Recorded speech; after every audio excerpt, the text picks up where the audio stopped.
ನಮಸ್ಕಾರ ವೀಕ್ಷಕರೇ, ನಾನು ನಿಮ್ಮ ರಾಕೇಶ್ ಅರುಂಡಿ. ಇವತ್ತು ನಾನು ಆರಂಭದಲ್ಲಿ ಹೇಳ್ತಾ ಇರೋ ಒಂದು ಪುಣ್ಯಕ್ಷೇತ್ರ, ಪುಣ್ಯ ಭೂಮಿಲಿದ್ದೀವಿ. ಇದ್ರ ಬಗ್ಗೆ ಹೆಚ್ಚು ನಾನು ಮಾತನಾಡೋದಕ್ಕಿಂತ ಇವತ್ತು ವಿನೋದ್ ರಾಜ್ ಅವರು ಮಾತನಾಡಿದ್ರೆ ಅದಕ್ಕೆ ಸಂಪೂರ್ಣವಾಗಿದ್ದಕ್ಕೊಂದು ಅರ್ಥ ಸಿಗುತ್ತೆ ಅಂತ. ಯಾಕೆಂದರೆ ನಾನು ಇದಕ್ಕಿಂತ ದೊಡ್ಡ ಟ್ರಿಬ್ಯೂಟ್ ಇಲ್ಲೇ ಇಲ್ಲ ಅಂತ ಯಾವಾಗಲೂ ಕೂಡ ಹೇಳ್ತಾ ಇರ್ತೀನಿ. ಒಬ್ಬ ಮಗ ತಾಯಿಗೆ ಇದಕ್ಕಿಂತ ದೊಡ್ಡ ಕಾಣಿಕೆಯನ್ನು ಕೊಡ್ಲಿಕ್ಕೆ ಸಾಧ್ಯವೇ ಇಲ್ಲ. ಆ ತರಹದ ಒಬ್ಬ ತಾಯಿಯು ಕೂಡ ಹೊಟ್ಟೆ ಕಿಚ್ಚು ಪಡ್ತಕ್ಕಂಥ ಮಗ, ಈ ಥರದ ಮಗ ಸಿಗಲಿ ಅಂತ ನಾನು ಹೇಳ್ತಾ ಇದ್ದೀನಲ್ಲ. ಈ ಥರದೊಂದು ಪುಣ್ಯಕ್ಷೇತ್ರದಲ್ಲಿ ನಾವಿದ್ದೀವಿ ಸರ್. ನಾಳೆ ಇದರ ಸ್ಮಾರಕದ ಉದ್ಘಾಟನೆ ಇದೆ. ಒಂದು ಕೊನೆಯ ಕ್ಷಣ ಇನ್ನೇನು ಇದನ್ನ ಒಂದು ನೀವು ಕಾಣಿಕೆ ಕೊಡಬೇಕು ಅಂತ, ಇದೊಂದು ದಾರಿ ದೀಪವಾಗಬೇಕು ಅಂತ ಏನು ಹೇಳ್ತೀರಾ? ಹೌದು, ಖಂಡಿತ ಖಂಡಿತ. ಈ ದಿನಕ್ಕೋಸ್ಕರ ನೀವೆಲ್ಲರೂ ಕಾದಿದ್ರಿ. ಇದಾಗತ್ತೆ, ಒಂದು ವರ್ಷದ ಒಳಗೆ ಇದನ್ನ ಮಾಡಬೇಕು, ಒಂದು ವರ್ಷದ ಒಳಗೆ ಮುಗಿಸುವಂಥ ಒಂದು ಮಹಾನ್ ಕಾರ್ಯನ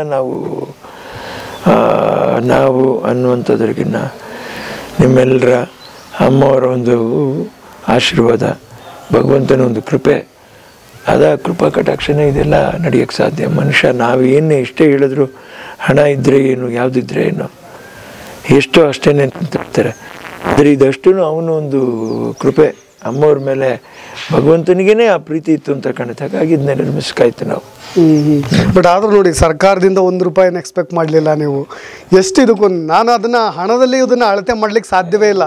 ಪ್ರತಿನಿತ್ಯ ರೋಡ್ ಸರಿ ಮಾಡ್ತೀರಾ, ಅಲ್ಲಿ ಹೋಗ್ತೀರಾ, ಸರ್ಕಾರ ಹಾಕೋ ಹಣ ಹೂಡಿಕೆ ಮಾಡೋ ಜಾಗದಲ್ಲಿ ನೀವು ಹಣವನ್ನು ಹೂಡಿಕೆ ಮಾಡ್ತೀರಾ? ಇಲ್ಲ, ನನ್ನ ತಾಯಿಯವರ ಒಂದು ಉದ್ದೇಶ ಏನು ಅಂತಂತ ಹೇಳಿದ್ರೆ, ನಾನು ಬಡವರಾಗಿದ್ದೆ, ನಾನು ಕಷ್ಟಪಟ್ಟು ಪ್ರಯತ್ನ ಪಟ್ಕೊಂಡು ಏನೋ ಮಾಡಿ ಹಿಂಗೋ ಮಾಡಿ ನಾವು ಮೇಲೆ ಬರಬೇಕು ಅಂತ ಬಂದು ದುಡ್ಡು ಸಂಪಾದನೆ ಮಾಡಿ ಸರಿಯಾದೆ. ಈಗ ನನಗೇನೂ ಇಲ್ಲ ಅಂತ ನಾನು ಕೂತ್ಕೊಂಡ್ಬಿಟ್ರೆ ನಾನು ಹೇಗೆ ಮುಂದೆ ಬರ್ತಾಯಿದ್ದೆ ಜೀವನದಲ್ಲಿ? ಆಗ್ತಾ ಇರಲಿಲ್ಲ, ಕಷ್ಟ ಆಗೋದು. ಹಾಗಾಗಿ ಆ ಪ್ರಯತ್ನ ಅವ್ರ ಅಮ್ಮ ಪಟ್ಕೊಂಡ್ಬಂದರು. ಹಾಗೆ ಅವ್ರು ಮಾಡಲಿಲ್ಲ, ಇವ್ರು ಮಾಡಲಿಲ್ಲ ಅನ್ನುವಂಥದ್ದು ನಾವು ಸರ್ಕಾರನ ಕೂಡ ನಾವು ಕೈ ತೋರ್ಸೋಕ್ಕೆ ಸಾಧ್ಯ ಇಲ್ಲ. ಕೆಲವು ಪರಿಸ್ಥಿತಿಗಳು, ಕೆಲವು ಇದು ಬಡ್ಜೆಟ್ ಇರುತ್ತೋ ಇಲ್ವೋ, ಅಥವಾ ಬಡ್ಜೆಟ್ ಇದ್ದರೂ ಅಲ್ಲಿಂದ ಅದನ್ನು ಯಾವ ರೀತಿ ಡೈವರ್ಟ್ ಮಾಡಬೇಕು ಅನ್ನುವಂಥದ್ರಲ್ಲಿ ಎಲ್ಲ ಒಂದು ಕಡೆ ಅದನ್ನು ನಾವು ನೆನೆಸ್ಕೊಳ್ಳೋದು. ನಮ್ಮ ಕೈಲಿ ಏನಿದೆಯೋ ಇರೋದ್ರಲ್ಲಿ ತಾತ್ಕಾಲಿಕವಾಗಿ ಈ ಬಿದ್ದು ಹೋಗೋದು ಜನ ಆಳದಲ್ಲಿ, ಆ ಭಾವನೆ. ಈ ಹಳ್ಳಿ ಜನ ಪಾಪ ಅವ್ರಿಗೆ ಆ ಸೌಕರ್ಯನೂ ಇರಲ್ಲ, ಆಮೇಲೆ ಅವ್ರ ಗಾಡಿಗಳು ಪಾಪ ಕಂಡೀಷನ್ನಲ್ಲೂ ಇರಲ್ಲ, ಬಿದ್ದರು ಅಂದರೆ ಸರಿ ಮಾಡಿಸ್ಕೊಳ್ಳೋಕ್ಕೂ ಪರಿಸ್ಥಿತಿ ಇರಲ್ಲ. ಹಾಗಾಗಿ ಏನು ನಮ್ಮ ಕೈಲಿ ಸಾಧ್ಯನೋ ನಾವು ಮಾಡಬೇಕು ಅನ್ನುವಂಥದ್ದೇ ಅದೇ ಉದ್ದೇಶ ಇಟ್ಕೊಂಡೆ ನಾವೆಲ್ಲ ಮಾಡಿತ್ತು ಇವ್ರೆ. ಬಟ್ ನಾಳೆ ಕಾರ್ಯಕ್ರಮ ಇನ್ನೊಂದು ಪ್ರಮುಖ ಘಟ್ಟ ಅಂದರೆ ಹಿರಿಯ ಕಲಾವಿದರಿಗೆ ಸನ್ಮಾನ ಮಾಡೋದು. ಉಮೇಶ್ ಆಗಿರ್ಬೋದು, ಬ್ಯಾಂಕ್ ಜನಾರ್ದನ್ ಆಗಿರ್ಬೋದು, ಎಷ್ಟೋ ಕಲಾವಿದರು ನಿಜಕ್ಕೂ ಕೂಡ ಅದನ್ನು ನಾವು ಹೇಳಿದ್ರೆ ತಪ್ಪಾಗುತ್ತೆ ಸರ್. ಅವರ ಸಂಸಾರಗಳು ಎಷ್ಟು ಹೀನಾಯ ಸ್ಥಿತಿಯಲ್ಲಿದ್ದಾವೆ. ಬಟ್ ಈ ಥರದನ್ನ ಅವ್ರನ್ನೆಲ್ಲರೂ ಗುರುತಿಸಿ ಭಾಳಷ್ಟು ಕೆಲವು ಬೆರಳೆಣಿಕೆ ನಟರುಗಳು ಈ ಥರ ಗುರುತಿಸ್ತಾ ಇರೋದು, ಅದರಲ್ಲಿ ನೀವು ಕೂಡ ಒಬ್ಬರು. ನನಗೆ ಇದು ನಿಜವಾಗ್ಲೂ ಗಿರಿಜಾ ಲೋಕೇಶಮ್ಮ ಅವ್ರಿಗೆ ನಾವು ಧನ್ಯವಾದ ಹೇಳಬೇಕು. ಪಾಪ ಅವರೇ ಮೊದಲು ಹೇಳಿದ್ದು ನಮಗೆ. ಅದಕ್ಕೂ ಮುಂಚೆ ಸ್ವಲ್ಪ ಮಾಡ್ತಾ ಇದ್ವಿ ನಾವು, ಇಲ್ಲ ಇನ್ನು ಹಾಸ್ಪಿಟ್ಲ್ ಅದೆಲ್ಲ ಮಾಡ್ತಾಯಿದ್ದೀಯಪ್ಪ, ನಾನು ಅದನ್ನೆಲ್ಲನಲ್ಲ. ಡಾಕ್ಟರ್ ಎಂ ಲೀಲಾವತಿ ಅವ್ರ ಮಗನಾಗಿ ನೀನು ಅವ್ರು ನೋಡಿ ರಂಗಭೂಮಿ ಕಲಾವಿದರು, ಎಲ್ಲಾರನ್ನೂ ನೀನು ತಿರುಗಿ ನೋಡಬೇಕಾಗತ್ತೆ ಜೀವನದಲ್ಲಿ. ಎಷ್ಟು ಜನ ಇದ್ದಾರೆ ಕಲಾವಿದರಿಗೆ, ನೀನು ಹೆಲ್ಪ್ ಮಾಡಪ್ಪ ಏನಾದರೂ. ಸೊ ನನಗೆ ನಿರಂತರ ಅಂತ ತಿಳ್ಕೊಂಡ್ಬಿಟ್ಟು ನಾವು ಯೋಚನೆ ಮಾಡಿ ತಿಂಗಳಾದರೆ ಇಷ್ಟು ಮಾಡಲೇಬೇಕು ಅಂತಂಥೇಳಿ ಹಾಗೆ ಹೋಗಿ, ಆಮೇಲೆ ಈ ವಿತರಕರು, ಕೆಲವೊಬ್ಬರು ಕಷ್ಟದಲ್ಲಿರೋರು, ಹಂಚಿಕೆದಾರರು, ಆಮೇಲೆ ಪ್ರಿಂಟ್ ಓದೋರು, ಆಪರೇಟರ್ಗಳು, ಆಮೇಲೆ ಸುಮಾರು ಜನ, ಮತ್ತು ಈ ವರ್ಣಾಲಂಕಾರದವರು, ಕೇಶಾಲಂಕಾರದವರು, ಎಲ್ಲರೂ ಸಿಕ್ಕಿ ಹೆಚ್ಚು ಕಡಿಮೆ ಒಂದು 50-60 ಜನ 70 ಜನ ಅಲ್ವಾ ಇವ್ರೆ? 100 ಜನ. ನನಗೆ ಮರ್ತೋಯ್ತು. ನಾಳೆ ಅಷ್ಟು ಜನರಿಗೆ ಸನ್ಮಾನ ಇರುತ್ತೆ. ಅಷ್ಟು ಜನರಿಗಲ್ಲ, 10 ಜನಕ್ಕೆ ನಗದೊಂದಿಗೆ, ವಿತ್ ಕ್ಯಾಶ್. ನನಗೆ ಅಮ್ಮ ಹೇಳೋರು, ಈ ವಿಜೃಂಭಣೆ ಆ ದುಡ್ಡು ಯಾರಿಗಾದ್ರೂ ಹೋಗಿ ಸೇರಿದ್ರೆ ಸಂತೋಷ ಕಣೋ. ನೀನೇನು ಮಾಡ್ಬೋದು, ಬೆಸ್ಟ್ ಕೆಲಸ ಇಲ್ಲಿ ಕರೆದು ಸನ್ಮಾನ ಮಾಡಿಸೋದ್ರ ಬದಲು ಅವ್ರ ಮನೆಗೆ ಹೋಗಿ ನಿನ್ನ ಶಾಲೆ ಹಾಕಿ ಬೇಕಾದ್ರೆ ಒಂದು ಕವರೇಜ್ ಮಾಡಿ ಆ ನಗದಾಗಿ ಜಾಸ್ತಿಯಾಗಿ ಅವ್ರು ಕೊಟ್ಟರು ಕೂಡ ಅದು ನ್ಯಾಯ ಅಂತಂತ ಹೇಳೋರು. ಅಲ್ವಾ? ಪ್ರತಿ ವರ್ಷನೂ ಇರುತ್ತೆ ಅಂತ ಸರ್ ಇದು? ಪ್ರತಿ ವರ್ಷನೂ ನಾವು ಮಾಡಲೇಬೇಕು ಅಂತ. ಅದು ವರ್ಷ ಅಂತ್ಯ ಅನ್ನುವಂಥದ್ದು ಕೂಡ ನಾವು ತಲೆ ಇಟ್ಕೊಂಡಿಲ್ಲ ಇವ್ರೆ. ವರ್ಷ ಅಂತ್ಯ ಅಮ್ಮವರು ಅದಾದಾಗ ಅದ್ರ ಹಾಗೆ ಆಗುತ್ತೆ. ಸೊ ಇದು ಮಧ್ಯದಲ್ಲಿ ಏನಾದರೂ ಒಂದು ಸ್ವಲ್ಪ ನಮ್ಮಿಂದ ಆಗೋದು ಏನು ಸಾಧ್ಯನೋ ಅದನ್ನು ಮಾಡೋಕ್ಕೆ ಪ್ರಯತ್ನ ಪಡ್ತೀವಿ. ಈ ಪುಣ್ಯಕ್ಷೇತ್ರಕ್ಕೆ ಬಂದವರು ಇನ್ನೊಂದು ಕಡೆ ಅನ್ನ ಸಂತರ್ಪಣೆಗೂ ಭೇಟಿ ಕೊಡ್ಬೋದು. ಏನಿರುತ್ತೆ ಸರ್ ಇಲ್ಲಿ ಬಂದರೆ ಪ್ರಸಾದ ಅಂತ? ಏನೀಗ ಮಾಮೂಲಿ ಈ ಒಂದು ದಿವಸ ನಮ್ಮ ಚಿತ್ರಾನ್ನ, ಒಂದು ಪುಳಿಯೋದ್ರೆ, ಆಮೇಲೆ ಒಂದು ರೈಸ್ ಬಾತ್ ಒಂದು ದಿವಸ, ಆಮೇಲೆ ಈ ವಾಂಗಿ ಬಾತ್ ಒಂದು ದಿವಸ, ಸಾಧ್ಯವಾದರೆ ಬಿಸಿಬೇಳೆ ಬಾತ್ ಆ್ಯಡ್ ಮಾಡ್ಕೊಳ್ಳೋಣ ಅಂತ ಅನ್ಕೊತಾ ಇದ್ದೀವಿ, ಅದು ಒಂದು ದಿವಸ, ಮೊಸರನ್ನ ಒಂದು ದಿವಸ. ಅಟ್ಲೀಸ್ಟ್ ಇಷ್ಟು ದೂರಕ್ಕೆ ಬಂದಾಗ ಅವ್ರಿಗೆ ಹಸುವಾರಕ್ಕೆ ಏನಾದರೂ ಒಂದು ಇರಲಿ ಅನ್ನುವಂಥ ಉದ್ದೇಶ. ಬಟ್ ಭಾಳಷ್ಟು ಹಿರಿಯ ಕಲಾವಿದರು ನಿಮಗೆ ಆಪ್ತರು ದರ್ಶನ್. ಆ್ಯಕ್ಚುಲಿ ನಾಳೆ ಏನಾದರೂ ಆ ಘಟನೆ ಈ ಸಂದರ್ಭದ ಅವ್ರು ಖಂಡಿತವಾಗೂ ಬರ್ತಿದ್ರು ಅಂತ ಭಾವಿಸ್ತೀನಿ ನಾನು. ಅಯ್ಯೋ ಬರ್ತಿದ್ರು, ನನಗೆ ಆಸೆ ಹೋಗಿ ಕೊಡಬೇಕು ಅನ್ನೋದು ಆಸೆ. ನಾನು ಕರೆನೂ ಮಾಡಿ ನೋಡಿದೆ, ಪಾಪ ಯಾರು ಫೋನ್ ತೆಗಿತಾ ಇಲ್ಲ. ಟಿ ವಿಲಿ ನೋಡಿದಾಗ ಅದು ಸ್ವಲ್ಪ ಬೇಜಾರಾಯಿತು. ಸ್ವರ್ಗಿದ್ದಾರೆ BGS ಹಾಸ್ಪಿಟ್ಲಿಗೆ ಏನಾದರೂ ಇಲ್ಲ ಹೋಗೋಕ್ಕಾಗಲಿಲ್ಲ, ಯಾರನ್ನೂ ಬಿಡ್ತಾ ಇಲ್ಲ ಅಂತ ಹೇಳ್ಬಿಟ್ಟು ಹೇಳಿದ್ರು. ಪಾಪ ಸ್ವರ್ಗಿದ್ದಾರೆ. ಪಾಪ ನಮ್ಮ ಕಲಾವಿದರಿಗೆ ನಿಜವಾಗ್ಲೂ ಇವ್ರಿಗೆ ಯಾರಿಗೂ ನೋವುಗಳಾಗಬಾರ್ದ್ರಿ. ಈ ಥರ ಒಂದು ಪರಿಸ್ಥಿತಿ ಬರಲೇಬಾರ್ದಾಗಿತ್ತು ಅಂತಲೇ ನಾನು ಭಾವಿಸ್ತಾ ಇದ್ದೀನಿ ನಿಜವಾಗ್ಲೂ.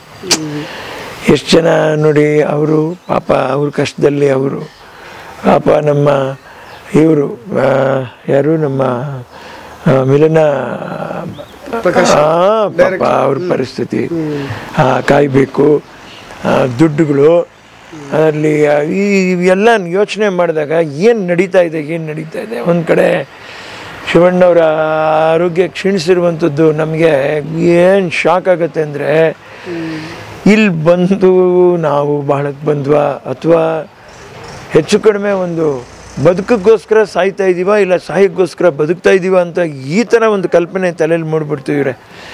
ಯಾರು ಇವರು ಅವರು ನಾವು ಎಲ್ಲರೂ ಒಂದೊಂದು ದಿವಸ ಹೀಗೆ ಆಗಿಬಿಟ್ರೆ ಏನಿದೆ ಇದರಲ್ಲಿ ಇನ್ನೊಂಥದ್ದೇ ನನಗೆ ಆಶ್ಚರ್ಯ. ನನಗೇನು ಹೇಳ್ತಾ ಇದ್ದೀನಿ ಅಂದರೆ, ಒಳ್ಳೆಯದು ಕೆಟ್ಟದು ಏನು 5 ಬೆರಳಿದೆ ರೀ. ಕಿರಿ ಬೆಳೆದು ಚಿಕ್ಕದು ಅಂತ ನಾವು ಕಿತ್ತಾಕೋಕ್ಕಾಗಲ್ಲ ರೀ. ಹೆಬ್ಬೆರಳಿನಲ್ಲಿ ಮಾತ್ರ ನಮಗೆ ಎಡ ಕಡೆ ಹೆಬ್ಬೆರಳನ್ನ ಇದಕ್ಕೆ ಹೇಳ್ತಾರಲ್ಲ, ಇದು ಮಾಡಿರಿ ಅಂತಂತ ಹೇಳ್ಬಿಟ್ಟು ಒತ್ತರಿ ಅಂತ ಹೇಳ್ಬಿಟ್ಟು ಹೆಬ್ಬೆರಳಿಗೆ ಮಾತ್ರ ಯೋಗ್ಯತೆ ಅಂತ 4 ಬೆರಳಿಗೆ ಕಟ್ ಮಾಡಿದ್ರು ಅದು ಅಂದ ಹೊಟ್ಟೋಗ್ತದೆ.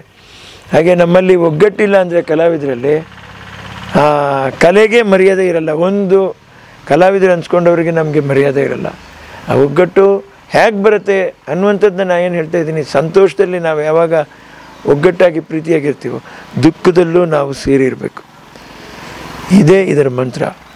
ನಾಗರಾಜನ್ನ ಹೇಳ್ತಾ ಇದ್ರು, ಈ ಫೋಟೋ ಪ್ರತಿಯೊಂದು ಫೋಟೋನು ಭಾಳಷ್ಟು ರೇರೆಸ್ಟ್ ಫೋಟೋಗಳನ್ನು ಹುಡುಕಿ ಹಾಕಿದ್ದೀವಿ ಅಂತ. ಫೋಟೋಗಳು ಎಷ್ಟು ಸ್ಫೂರ್ತಿ ತುಂಬುತ್ತೆ ಒಬ್ಬ ಮಹಿಳೆಗೆ ಆಗಿರ್ಬೋದು, ಒಬ್ಬ ಕಲಾವಿದೆಗೆ ಆಗಿರ್ಬೋದು. ಈಗ ಅವ್ರು ಹೇಳಬೇಕು ನಮಗೆ. ಈಗ ನೀವು ನೋಡಿದಾಗ ನಿಮಗೆ ಏನು ಭಾವನೆ ಅನ್ನಿಸ್ತಾ ಇದೆ ಇದರೊಳಗೆ? ಒಂಥರ ಯಾವುದೋ ಒಂದು ಲೋಕಕ್ಕೆ ಹೋದಾಗೆ ಸ್ವಲ್ಪ ಹೊತ್ತಿಲ್ಲಿ ನಾವು ಕೂತ್ಕೋಬೇಕು. ಇಲ್ಲ ತುಂಬ ಹೊತ್ತು ಸ್ವಲ್ಪ ಕೂತ್ಕೊಂಡು ಮನಸ್ಸು ಆರುತ್ತೆ. ಆ ಮಟ್ಟದ ಒಂದು ಪರಿಸ್ಥಿತಿ ವಾತಾವರಣ ಇಲ್ಲಿ ತಂದಿಡಬೇಕು ಅನ್ನೋ ಉದ್ದೇಶ ಇತ್ತು. ನನ್ನ ಕೊನೆಯ ಪ್ರಶ್ನೆ, ನಾಳೆ ಒಂದು ಒಳ್ಳೆಯ ಶುಭಗಳಿಗೆ ಅಂತಲೇ ನಿಜವಾಗ್ಲೂ ತಾಯಿ ಯಾವತ್ತೂ ಕೂಡ ಅಮ್ಮ ಯಾವತ್ತೂ ಕೂಡ ಜೀವಂತವಾಗಿದ್ದಾರೆ. ನಾಳೆ ನೀವು ನಿಜಕ್ಕೂ ಕೂಡ ಎಮೋಷನ್ಸ್ ಆಗಬಾರ್ದು ಅಂತ ಎಕ್ಸ್ಪೆಕ್ಟ್ ಮಾಡ್ತೀವಿ ಅಷ್ಟೇ. ಅದು ಕಷ್ಟ ರೀ, ತಡೆಯೋಕ್ಕಾಗಲ್ಲ ರೀ. ತುಂಬ ನನಗೆ ಅಮ್ಮ ಅಂತಂತ ಹೇಳಿದ್ರೆ ನನಗೆ ಏನು ಅಂತಂತ ಹೇಳಿದ್ರೆ ನಮ್ಮ ಮನೆಯ ನಡೆದಾಡೋ ದೇವ್ರವರು. ಈಗ ಅವ್ರಿಲ್ಲಿ ನಮ್ಗೆ ನಡೆದಾಡ್ತಾ ಇಲ್ಲ, ಪರೋಕ್ಷವಾಗಿ ನನಗೆ ಭಾವನೆಗಳಲ್ಲಿ ತುಂಬ್ಕೊಂಡ್ಬಿಟ್ಟಿದ್ದಾರೆ. ನಾನು ಮುನೀಶ್ವರನ ಹತ್ರ ಹೋದಾಗ ಒಂದು 9-9:30 ಅಯ್ಯಪ್ಪನ ದರ್ಶನ ಮಾಡ್ತೀನಿ. ಒಂದು ಗಾಳಿ ಬರುತ್ತೆ ರೀ, ಸುತ್ತು ಬಿಡುತ್ತೆ ರೀ ನಾನು. ಅಯ್ಯೋ ದೇವ್, ನನಗೆ ಎಷ್ಟು ನಾನು ಅದನ್ನು ಅನ್ವಯಿಸಿದ್ದೀನಿ. ನಾನು ಇಲ್ಲಿದೆಯಮ್ಮ ನೀನು, ಅಲ್ಲಿನೂ ನನ್ನ ತಾಯಿ ನನ್ನನ್ನು ಸ್ಪರ್ಶಿಸ್ತಾ ಇದ್ದಾರೆ ಅಂತಲೇ ನಾನು ಭಾವಿಸ್ತೀನಿ. ಒಂದಿನೂ ನನಗೆ ಆ ಗಾಳಿ ತಪ್ಪಿಲ್ಲ. ನಾಳೆ ಕಾರ್ಯಕ್ರಮ ಯಶಸ್ವಿ ಆಗಲಿ ಸರ್. Thank you. ನಾನು ಹೇಳಿದ್ನಲ್ಲ, ತಾಯಿ ಯಾವಾಗಲೂ ಕೂಡ ನನ್ನ ಪಾಲಿಗೆ ನಡೆದಾಡೋ ದೇವರು ಅಂತ.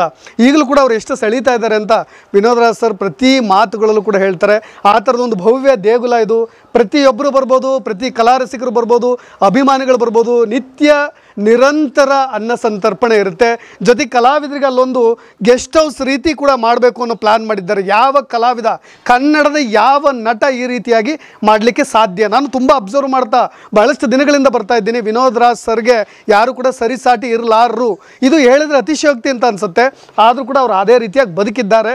ನಾಳೆ ಇದು ಉದ್ಘಾಟನೆ ಇದೆ, ಎಲ್ಲರೂ ಕೂಡ ಈ ಒಂದು ಕಾರ್ಯಕ್ರಮಕ್ಕೆ ಆಹ್ವಾನಿಸಬೇಕು. ಜೊತೆಗೆ DCM ಕೂಡ ಬರ್ತಾ ಇದ್ದಾರೆ. ಇದು ಸಕ್ಸಸ್ ಆಗಲಿ, ಜೊತೆಗೆ ಲೀಲಮ್ಮನ ಒಂದು ಸಿನಿಮಾ ಪ್ರಭಾವಳಿ ಎಲ್ರಿಗೂ ಕೂಡ ಪ್ರಭಾವ ಬೀರಲಿ ಅಂತ ಹೇಳ್ತಾ ಇದೇ ರೀತಿಯಾದಂಥ ಇನ್ನಷ್ಟು ಅಪ್ಡೇಟ್ಸ್ಗಳೊಂದಿಗೆ ಮತ್ತೆ ಬರ್ತೀನಿ. ನಾನು ರಾಕೇಶ್ ಶಾರುಂಡಿ. ಧನ್ಯವಾದ.